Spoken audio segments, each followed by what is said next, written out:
प्रधानमंत्री नरेंद्र मोदी ने राजस्थान में मतदाताओं से आज विधानसभा चुनाव के दौरान रिकॉर्ड मतदान करने का आग्रह किया। एक्स पर एक संदेश में प्रधानमंत्री मोदी ने सभी पंजीकृत मतदाताओं से अधिक संख्या में मतदान करने का आग्रह किया और पहली बार युवा मतदाताओं को शुभकामनाएं दी। 200 सदस्यीय राजस्थान विधानसभा के लिए आज मतदान हो रहा है। सत्तारूढ़ दल द्वारा सत्ता बरकरार रखने के दृढ़ प्रयास के बीच भाजपा पश्चिमी राज्यों में कांग्रेस शासन को खत्म करने की कोशिश कर रही है। 4 अन्य राज्यों के विधानसभा चुनावों के साथ साथ राजस्थान विधानसभा चुनावों की मतगणना 3 दिसंबर को होनी है। प्रधानमंत्री नरेंद्र मोदी की यात्रा से पहले राजभवन को सुरक्षा किले में बदल दिया गया है। वो भाजपा के चुनाव अभियान में हिस्सा लेने के लिए राज्य की अपनी 3 दिवसीय यात्रा के दौरान शनिवार और रविवार को वहां रहेंगे। विशेष सुरक्षा समूह एसपीजी जो प्रधानमंत्री की सुरक्षा संभालती है, उन्होंने विशाल राजभवन परिसर और आसपास के क्षेत्र को अपने कब्जे में ले लिया है और बम का पता लगाने वाली टीम और डॉग स्क्वाड के साथ क्षेत्र को साफ करना शुरू कर दिया है। एहतियात के तौर पर ड्रोन विरोधी उपाय भी किए गए हैं। केंद्रीय गृह मंत्री अमित शाह ने विधानसभा चुनाव से पहले शुक्रवार को तेलंगाना के मुख्यमंत्री केसीआर के नेतृत्व वाली बीआरएस सरकार पर तीखा हमला बोला और इसे सबसे भ्रष्ट करार दिया। तेलंगाना के मुख्यमंत्री पर अपना हमला तेज करते हुए अमित शाह ने इंडिया टुडे टीवी से कहा, केसीआर सरकार सबसे भ्रष्ट सरकार है और हम उन्हें जेल भेजेंगे। हैदराबाद में अपनी चुनावी रैली के दौरान अमित शाह ने आरोप लगाया कि तेलंगाना के सीएम एआईएमआईएम प्रमुख से डरते हैं। सुरक्षा मुद्दों पर प्रकाश डालते हुए अमित शाह ने हैदराबाद पुलिस की भी आलोचना की। उन्होंने कहा, राष्ट्रीय जांच एजेंसी एनआईए ने इस निर्वाचन क्षेत्र से 3 आतंकवादियों को पकड़ा था, जबकि हैदराबाद पुलिस प्रभावी कार्रवाई करने में विफल रही। विपक्षी भाजपा और जेडी ने आय से अधिक संपत्ति के मामले में उप मुख्यमंत्री डीके शिव कुमार के खिलाफ सीबीआई जांच की सहमति वापस लेने के कर्नाटक कैबिनेट के कदम की शुक्रवार को आलोचना की और इस फैसले को अवैध बताया। उन्होंने सरकार पर कानून के खिलाफ जाने और शिव कुमार को बचाने के उद्देश्य से एक अनैतिक निर्णय लेने का आरोप लगाया। उन्होंने संकेत दिया कि सिद्धारमैया प्रशासन पर हमला करने के लिए इस मुद्दे को विधानसभा के अंदर और बाहर दोनों जगह उठाया जाएगा। कैबिनेट ने गुरुवार को शिव कुमार के खिलाफ डीए मामले की जांच के लिए सीबीआई को सहमति देने के पिछली भाजपा सरकार के कदम को कानून के अनुरूप नहीं माना और मंजूरी वापस लेने का फैसला किया। राजस्थान को कांग्रेस के चंगुल से छुड़ाने के बीजेपी के भरोसे पर सवाल उठाते हुए सीएम अशोक गहलोत ने दावा किया कि विधानसभा चुनाव से एक दिन पहले राज्य में सरकार दोबारा बनेगी। अशोक गहलोत ने कहा, अगर केरला का 76 साल के रिकॉर्ड टूट सकता है, राजस्थान में हमें 30 साल से ज्यादा हो गए हैं। हमने कोविड के समय में अच्छा काम किया और अब अच्छे कानून, योजनाएं और गारंटी पारित की। लोग इससे प्रभावित है। कांग्रेस राजस्थान में दोबारा सरकार बनाएगी। बार वापस सरकार रिपीट होगी कांग्रेस की। सर वही आखिरी सवाल है। आज हमने बीजेपी के बड़े नेताओं से भी बात करी तो उनका ये कहना था कि हमने उनसे ये पूछा कि राज बदलेगा या रिवाज बदलेगा, क्योंकि 5 साल का होता है। वो कह रहे हैं नहीं, राज ही बदलेगा। केरला के अंदर बदला 70 साल के बाद में, सिर्फ कोविड में अच्छा काम किया उसके लिए बदला है। जब केरला बदल सकता है 70 साल के बाद में, तो राजस्थान में 30 साल चल रहा है। कोविड में अच्छा काम वहाँ भी किया, तो हमने कोविड में अच्छा काम किया। उसके अलावा हमने जो कानून पास किए, स्कीम लेके आए हैं और साथ में गारंटी दी है, उससे लोग प्रभावित भी हैं। फिर मैं कहूँगा, गवर्नमेंट चुनी हुई गवर्नमेंट गिराना पाप है।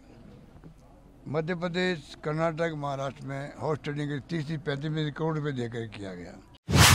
26/11 मुंबई आतंकी हमले की बरसी से पहले और हमलों के 15वें साल के मौके पर इजराइल द्वारा लश्कर-ए-तैयबा पर प्रतिबंध लगाने पर भारत में इजराइल के राजदूत नाउर गिलोन ने जोर देकर कहा कि चाहे वो अमेरिका हो, भारत हो या इजराइल, उन सभी को नुकसान उठाना पड़ा है। गिलोन ने कहा, प्रत्येक देश की अपनी ऐतिहासिक घटनाएं होती है। हम सभी ने सदियों से आतंकवाद को झेला है और हम अभी भी पीड़ित हैं। अमेरिका के लिए 9/11, भारत के लिए 26/11 और हमारे लिए 7 अक्टूबर। ये अन्य आतंकी कृत्यों की तरह नहीं है। ये वो चीज़ है जो आपके डीएनए को बदल देती है और सोचती है कि आपको आतंक और आतंकवादियों के साथ कैसा व्यवहार करना है। हमास का बदनाम बेशक हम बहुत खुलकर बोल रहे हैं, लेकिन दोनों जुड़े हुए नहीं हैं। मुझे लगता है कि ये परवाह किए बिना सही काम कर रहा है। सही काम करने के लिए चीज़ों को बांधने की ज़रूरत नहीं है। इजराइल ने सही काम किया। Marking of the 15th year of Mumbai attacks. If you can first talk about the significance of that, since in 2 days from now we would be marking the 15th year. Yeah, I think each country has its watershed event. We all suffered terrorism for ages, and we still suffer before and after. India, Israel, US, 9/11 for the US, probably 26/11 for India, and probably 7 October, last 7 October for us. So it's a watershed, meaning in the sense that it's not like other terror acts. This is the thing that changed your DNA and your thinking about how you have to treat terror and the terrorists. So, the second target, I believe, after the Leopold Cafe was the Chabad house that they reached. They targeted up front. They knew where they were going. They were going to also, not only after the big places like the Taj Hotel, where that was the famous, I guess, place and where the most died, and hostages and everything, but they went also after the Jews, and this is very symbolic. It's another thing that puts us together. I think also the second population with most casualties after Indians were Jews and Israelis, so there were 6 Israeli citizens and another 2 American Jews. So, it's something else that connects us, and I think makes our bonds even stronger. So Israel also said that the decision was made independently without any request from the Indian government. Do you think or hope that the Indian government in future may ban Hamas too? Because you have asked them, you have said that we have spoken to them several times after this attack. When it comes to Uttarakhand के उत्तरकाशी जिले में सिलक्यारा सुरंग में फंसे 41 श्रमिकों को निकालने का बचाव अभियान शनिवार को 14वें दिन में प्रवेश कर गया। NDRF, SDRF, BRO, NHI, DCL और आईटीबीपी सहित कई एजेंसियां बचाव प्रयासों में शामिल हुई। फंसे हुए मजदूरों को एयर कंप्रेस्ड पाइप के जरिए ऑक्सीजन, बिजली और खाने पीने का सामान पहुंचाने की व्यवस्था की गई। हालांकि शुक्रवार को उसे एक और झटका लगा।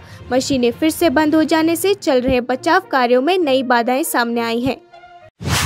1 दिसंबर को छत्तीसगढ़ के रायपुर में भारत ऑस्ट्रेलिया द्विपक्षीय श्रृंखला के चौथे T20 मैच से पहले राज्य प्रशासन आयोजन की सफलता सुनिश्चित करने के लिए कोई कसर नहीं छोड़ रहा है।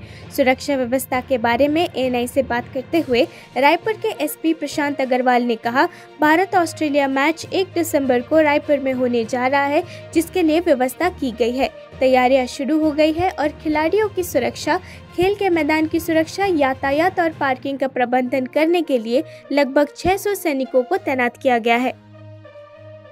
इंडिया ऑस्ट्रेलिया का मैच रायपुर में 1 दिसंबर को आयोजित होने वाला है, जिसके लिए सुरक्षा की पर्याप्त बंदोबस्त रहेगा। उसके लिए तैयारियां प्रारंभ कर दी गई हैं और लगभग 600 जवानों की तैनाती इस आयोजन के दौरान रहेगी, जो खिलाड़ियों की सुरक्षा से लेकर के ट्रैफिक का बंदोबस्त है, पार्किंग की व्यवस्था लोगों के लिए और ग्राउंड की सिक्योरिटी और ग्राउंड में जो लोग आने जाने वाले हैं उनके लिए पर्याप्त बंदोबस्त इसमें लगाया जाएगा और पूरी सुरक्षा के इंतजाम इसमें रहेंगे।